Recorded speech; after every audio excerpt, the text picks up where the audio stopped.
Hello guys, so diri nag-stop na jud kog tulak. Mga pila ka kilometro akong tulak ani di na nako kaya. So nay nag-approach sa kuha nga mag-help siya para palitan niya ko og gasolina. So nagulat na mi diri sa akong love o mag-school pa ni siya, malate na, mag 1 PM na. So thankful pa rin kasi may tulong sa amin na magbili. So yan, nakabili na ko niyan, nalagyan na yan. So thank you kayo kuya, shout out sa imo, akong kinsa man ka, God bless. So nakalarga jud mi kuya tungod nimo ug dili maka-absent ang akong baby. Pero akong nawo nga haggard kayo nga nagatulak in taon sa motor. And then safe lang. Thank you kayo sa imo po. Dili mabayran akong ang imong tabang sa amo kay syempre gyud.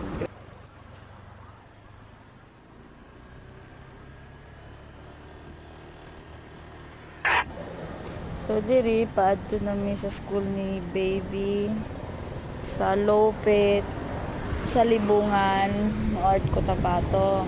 Gabiyahe mi dira safe man kay naman ko clip sa ako ang motor. Pero kurog ra jud kayo siya. So hapit na mi diri. Kuman diri na mi sa iyang school. Dili mi pasudlon kaya launa na. Bawal magsulod abi ang motor pag alauna na.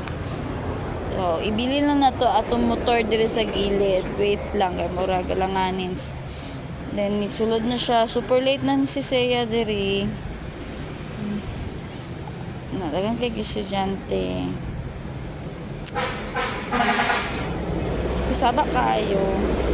Yatod na to na siya dira kay uso karon ang kidnapping sa mga bata. Bisan tigulang wala sila pili. Atod na to na siya. Maya-maya tambay pud ta tapad ato motor kay daghan pud kayo kidnapping diri in town.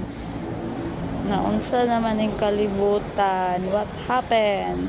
Super crisis na po. Laban lang tayo ng patas. Kami nga, crisis din kami. Pero lumalaban ng patas. So, nasa school na si Seya na mo. Late na siya. Pero ready na siya. Oy, achiever ba yan na siya? So, thank you Lord. Save me. Naka-add din sa iyang school. Walang na. Enjoy kayo na siya. So, nag-tiktok ang mga diri o ang Mother Earth. Kayo magbantay ta nila, bantay ta sa bata, bantay po ta sa motor.